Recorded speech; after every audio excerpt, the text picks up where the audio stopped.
নমস্কার, এই মুহূর্তে দেখছেন আজকের বিশেষ সংবাদ। আপনাদের সঙ্গে আমি আছি। চলুন এক নজরে দেখে নেওয়া যাক আজকের সবথেকে গুরুত্বপূর্ণ খবরের শিরোনামগুলো। প্রথমেই আন্তর্জাতিক খবর। মার্কিন শুল্ক নিয়ে জয়শঙ্করের কড়া মন্তব্য, পছন্দ না হলে কিনবেন না। ভারতে মার্কিন রাষ্ট্রদূত হিসেবে সার্জিও গোরকে নিয়োগ ট্রাম্পের। ইউক্রেন যুদ্ধ নিয়ে রাশিয়াকে ট্রাম্পের হুমকি, 2 সপ্তাহে সিদ্ধান্ত নেব। জাতীয় খবর। বেটিং অ্যাপ মামলায় গ্যাংটক থেকে কর্ণাটকের বিধায়ককে গ্রেপ্তার করল ইডি। ভারত নিজস্ব স্পেস স্টেশন তৈরি করবে, প্রধানমন্ত্রীর বিরাট ঘোষণা। কারাবন্দী মন্ত্রীদের জন্য বিল, অমিত শাহের বক্তব্যে কেজরিওয়ালের প্রসঙ্গ। মার্কিন শুল্ক আইনের কারণে যুক্তরাষ্ট্রগামী পার্সেল পরিষেবা স্থগিত করল ইন্ডিয়া পোস্ট। ভারতের 40% মুখ্যমন্ত্রীর বিরুদ্ধে ফৌজদারি মামলা, বিরাট রিপোর্ট। নির্বাচনে জিততে আমরা ভোটার বাড়াবো, বললেন কেরালা বিজেপি নেতা। প্রধানমন্ত্রী মোদীর হাত ধরে বাংলা ও বিহারে নতুন প্রকল্পের সূচনা। রাজ্যের খবর। বিজেপি কর্মীকে পুড়িয়ে মারার অভিযোগ, বারুইপুরে রাজনৈতিক উত্তাপ। একটি মাত্র শিক্ষক, হিঙ্গলগঞ্জের স্কুল কি বন্ধ হয়ে যাবে? মুর্শিদাবাদে পুলিশের উপর হামলার অভিযোগে তৃণমূলের উপপ্রধান গ্রেপ্তার।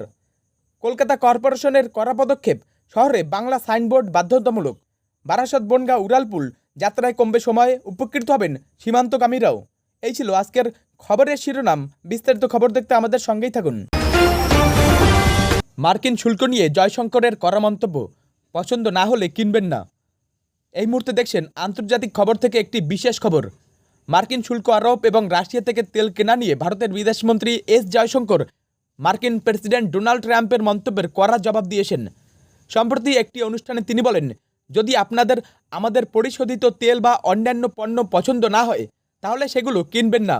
কেউ আপনাদের বাধ্য করছে না। ইউরোপ কেনে, আমেরিকাও কেনে, তাই পছন্দ না হলে কিনবেন না। জয়শঙ্কর আরও বলেন যে ভারতের কৃষকদের স্বার্থ রক্ষায় সরকার দৃঢ় প্রতিজ্ঞ।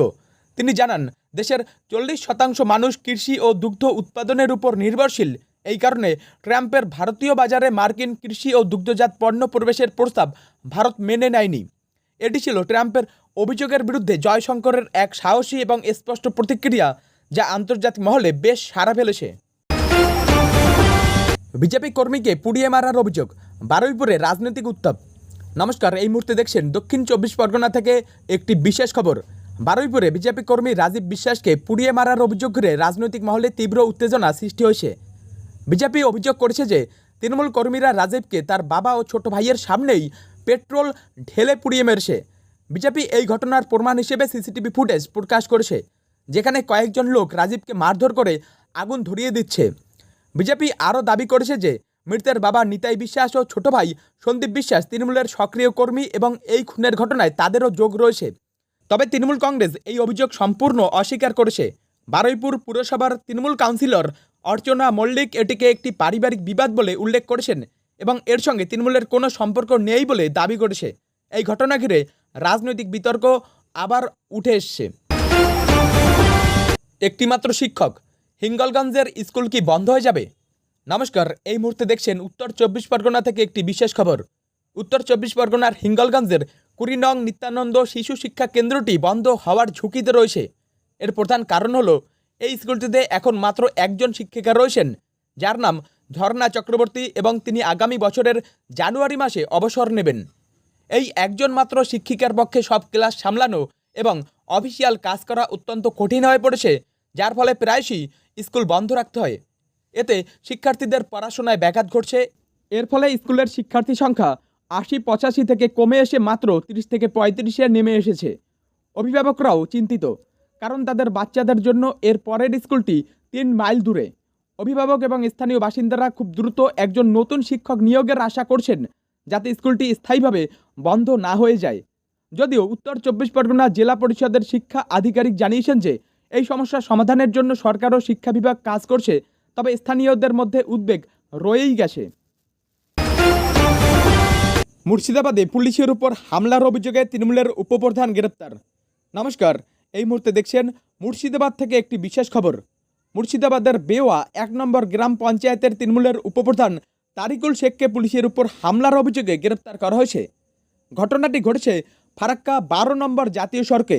কর্তব্যরত এক police assistant sub inspector Tapas Ghosh একটি ইঞ্জিন চালিত পাটের ভ্যানকে আটক করেন, যা জাতীয় সড়কে নিষিদ্ধ।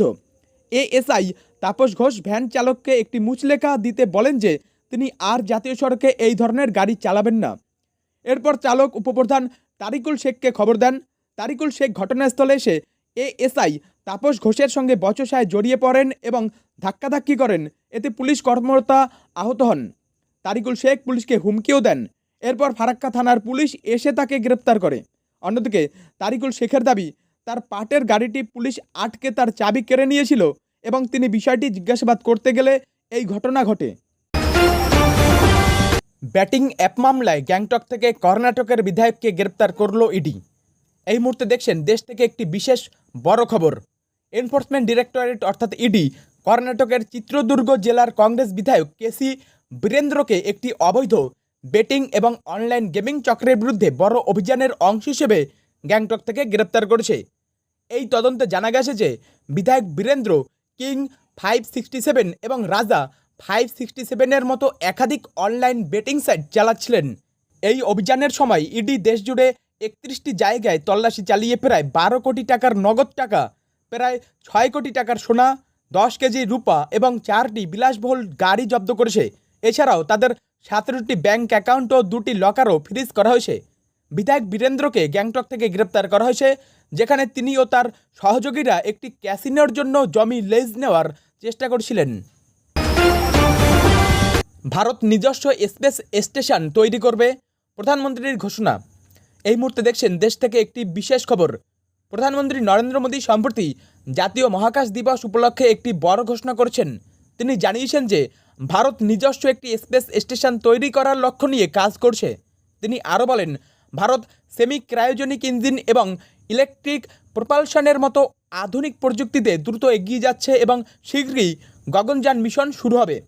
ইসরোর চেয়ারম্যান ভি নারায়ণন জানিয়েছেন, প্রধানমন্ত্রীর দৃষ্টিভঙ্গিকে সামনে রেখে 2028 সালের মধ্যে ভারতীয় অন্তরীক্ষণ স্টেশন বিএএস এর প্রথম মডিউল চালু করার পরিকল্পনা করা হয়েছে, যা 2035 সালের মধ্যে সম্পূর্ণরূপে কার্যকর হবে। এর মাধ্যমে ভারত বিশ্বের চতুর্থ দেশ হিসেবে মহাকাশে স্পেস ডকিং করার ক্ষমতা অর্জন করেছে। প্রধানমন্ত্রীর এই ঘোষণা ভারতের মহাকাশ গবেষণার ইতিহাসে একটু নতুন অধ্যায়ের সূচনা করবে বলে মনে করা হচ্ছে। কারাবন্দী মন্ত্রীদের জন্য বিল, অমিত শাহের বক্তব্যে কেজরিওয়াল প্রসঙ্গ। এই মুহূর্তে দেখছেন ভারতের রাজনীতি থেকে একটি বিশেষ খবর। কেন্দ্রীয় স্বরাষ্ট্রমন্ত্রী অমিত শাহ সম্প্রতি কেরালার একটি অনুষ্ঠানে কারাবন্দী মন্ত্রীদের জন্য একটি নতুন বিল প্রসঙ্গে কথা বলেছেন। তিনি স্পষ্ট করে বলেন, দিল্লির প্রাক্তন মুখ্যমন্ত্রী অরবিন্দ কেজরিওয়াল যেভাবে তিহার জেল থেকে সরকার চালিয়েছেন, স্বাধীনতার 75 বছরে এমন ঘটনা আর ঘটেনি। অমিত শাহ এই ঘটনাকে সাংবিধানিক নৈতিকতার লঙ্ঘন বলে উল্লেখ করেছেন এবং প্রশ্ন তুলেছেন যে একজন মুখ্যমন্ত্রী জেল থেকে সরকার চালালে মানুষ তা মেনে নেবে কিনা। তিনি আরও বলেন, এই ধরনের ঘটনা আগে কখনো ঘটেনি বলেই সংবিধানে এর জন্য কোনো আইন ছিল না, কিন্তু এখন এমন পরিস্থিতি তৈরি হয়েছে বলে একটি সাংবিধানিক সংশোধনীর প্রয়োজন পড়েছে এবং সেই কারণেই এই বিলটি আনা হচ্ছে। ভারতে মার্কিন রাষ্ট্রদূত হিসেবে সার্জিও গোরকে নিয়োগ ট্রাম্পের। এই মুহূর্তে দেখছেন আন্তর্জাতিক খবর থেকে একটি বিশেষ প্রতিবেদন। মার্কিন প্রেসিডেন্ট ডোনাল্ড ট্রাম্প তার ঘনিষ্ঠ রাজনৈতিক সহযোগী সার্জিও গোরকে ভারতে পরবর্তী মার্কিন রাষ্ট্রদূত হিসেবে মনোনীত করেছেন। উজবেকিস্তানে জন্মগ্রহণকারী সার্জিও গোর একজন ব্যবসায়ী এবং ট্রাম্পের ঘনিষ্ঠ। কূটনীতিকদের মতে 2024 সালের প্রেসিডেন্ট নির্বাচনে ট্রাম্পের জয়ে তার একটি গুরুত্বপূর্ণ ভূমিকা ছিল। যদিও তার বিস্তৃত বৈদেশিক নীতির অভিজ্ঞতা নেই, তবুও ট্রাম্প তাকে বেছে নিয়েছেন কারণ তিনি এমন একজন ব্যক্তিকে চান যাকে তিনি সম্পূর্ণরূপে বিশ্বাস করতে পারেন। কূটনীতিকরা মনে করছেন, রাশিয়া থেকে তেল আমদানির বিষয়ে ভারত ও যুক্তরাষ্ট্রের মধ্যে চলমান উত্তেজনার পরিপ্রেক্ষিতে এই নিয়োগ অত্যন্ত গুরুত্বপূর্ণ। রাষ্ট্রদূত হিসেবে তারিকুল শেখ ভারত ছাড়াও দক্ষিণ ও মধ্য এশিয়ার জন্য প্রেসিডেন্টের বিশেষ দূত হিসেবেও কাজ করবেন। মার্কিন পররাষ্ট্রমন্ত্রী মার্কো রুবিও এই সিদ্ধান্তকে সমর্থন করে বলেছেন যে ভারত যুক্তরাষ্ট্রের সবচেয়ে গুরুত্বপূর্ণ সম্পর্কগুলির মধ্যে একটি এবং সার্জিও গোর সেখানে একজন অসাধারণ প্রতিনিধি হবেন। ইউক্রেন যুদ্ধ নিয়ে রাশিয়াকে ট্রাম্পের হুমকি, 2 সপ্তাহে সিদ্ধান্ত নেব। এই মুহূর্তে দেখছেন আন্তর্জাতিক খবর থেকে একটি বিশেষ খবর। ইউক্রেন যুদ্ধ নিয়ে হতাশা প্রকাশ করে মার্কিন প্রেসিডেন্ট ডোনাল্ড ট্রাম্প রাশিয়াকে কঠোর হুঁশিয়ারি দিয়েছেন। তিনি জানিয়েছেন যে আগামী 2 সপ্তাহের মধ্যে এই সংকটের কোনো ইতিবাচক সমাধান না হলে তিনি ব্যাপক নিষেধাজ্ঞা বা ব্যাপক শুল্ক আরোপের মতো গুরুত্বপূর্ণ সিদ্ধান্ত নেবেন। সম্প্রতি আলাস্কায় রুশ প্রেসিডেন্ট ভ্লাদিমির পুতিনের সঙ্গে বৈঠকের পরেও শান্তি আলোচনায় কোনো অগ্রগতি না হওয়ায় ট্রাম্প অসন্তুষ্ট। হোয়াইট হাউসে সাংবাদিকদের কাছে তিনি বলেন, আমি এই যুদ্ধ নিয়ে মোটেই খুশি নই। ট্রাম্প আরও বলেন যে তিনি শীঘ্রই সিদ্ধান্ত নেবেন মস্কোর ওপর কঠোর ব্যবস্থা নেওয়া হবে নাকি কিছু না করে এটিকে তাদের নিজেদের লড়াই বলে ছেড়ে দেওয়া হবে।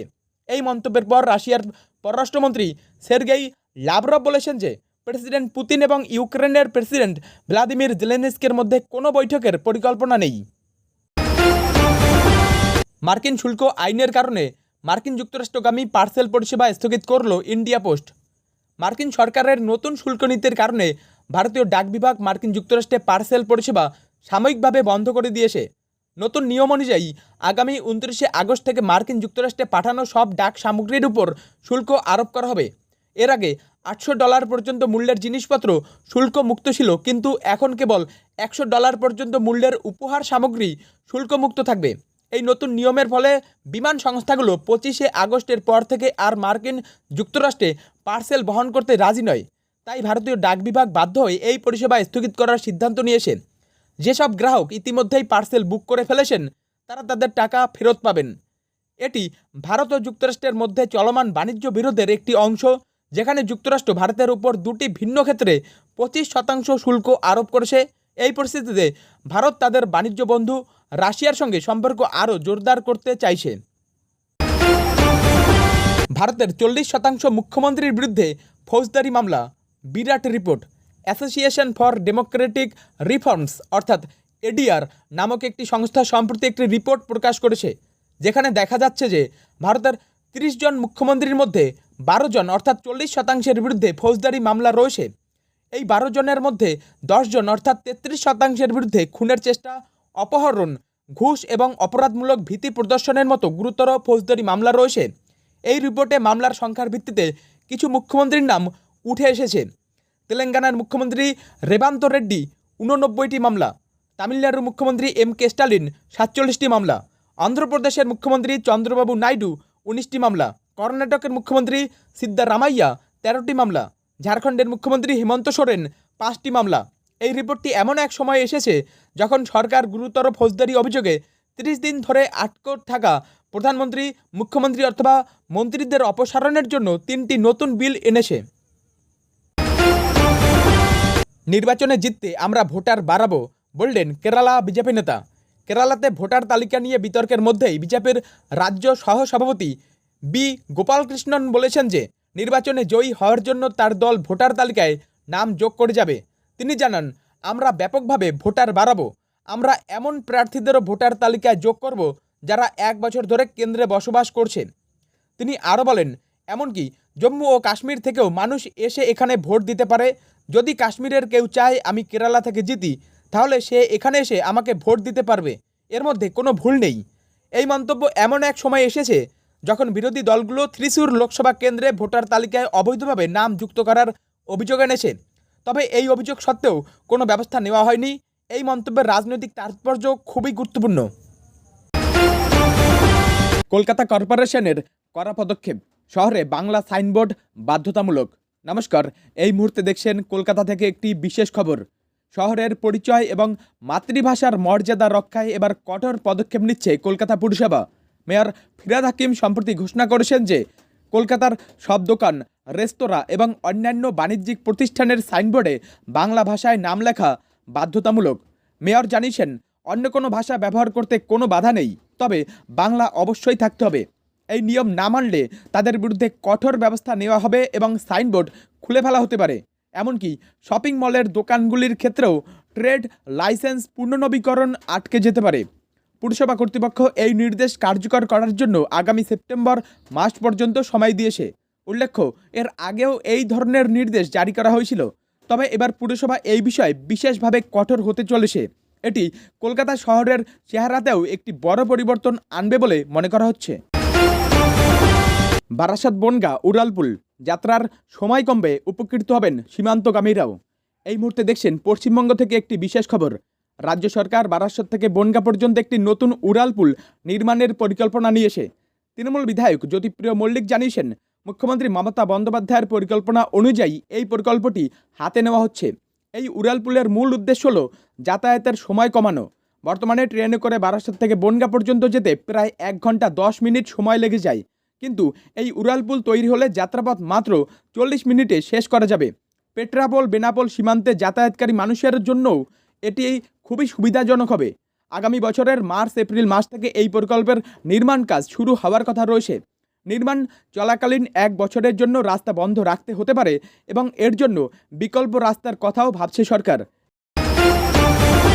প্রধানমন্ত্রী মোদীর হাত ধরে বাংলা ও বিহারে নতুন প্রকল্পের সূচনা।